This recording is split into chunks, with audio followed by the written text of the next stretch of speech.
This video is about how a blockchain works. As the name says, the blockchain is a chain of some blocks. What are those blocks? Blocks are blocks of some information. Actually, these blocks can contain any data. In blocks of cryptocurrencies, blocks contain data about transactions. The payer, the recipient, the date of the transaction, amount of the transaction, and so on. But again, we can store in blocks absolutely any information, any data we want. Contracts conditions, for example, or real estate register data, voting results of parliaments, tax declarations of public servants, etc. Absolutely any data. And one may ask, okay, but how a blockchain differs from the other information containers like folders with files or already existing real estate registers? And the difference lays in a small detail. This is what makes a blockchain a blockchain. This detail is exactly how blocks are linked together in a system. And this linking between one block and the previous one is the essence of the blockchain. And this small detail is hashing. Hashing is a transformation of an arbitrary length string to a fixed length string.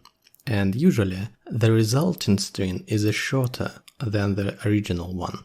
If we'll take as an example a contract on 20 pages and passing it into hashing algorithm, we can get a string with 50 characters length, for example. And the core idea and the magic of hashing is that if we'll change at least one character in the contract, we'll get a totally different hash. And I want to show you how it looks.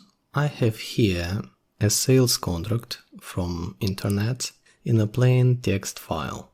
And to use hashing in Python, I have to import the hashlib library. Now I want to open the file and read its content.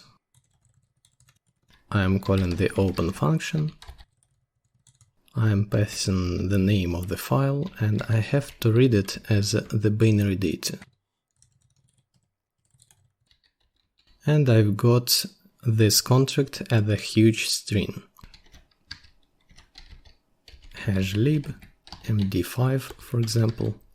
I am passing into it the contract variable and I am calling the hex digest method to get the hash. And I've got the hash of this contract. Let's change something in the text. For example, let's delete this dot. And I have to repeat my actions to get the hash again. And I've got the totally different hash this time.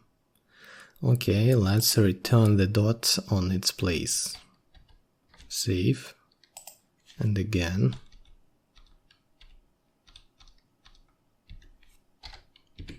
And the hash is the same like it was. This is the hashing. Okay, how does it regard with the blockchain? The data in blockchain are organized the same way.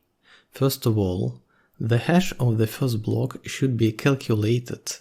Then it should be written to the second block with among other data of the first block. Then the hash of the second block that includes the hash of the first block we have to write to the third block, and so on. And to check the integrity of the block, we should calculate its hash again, and then compare with the hash that is stored in the next block. If the hashes are not matched, it means that block was changed. And this is the core idea of a blockchain. The next video is about implementation of an elementary blockchain with Python.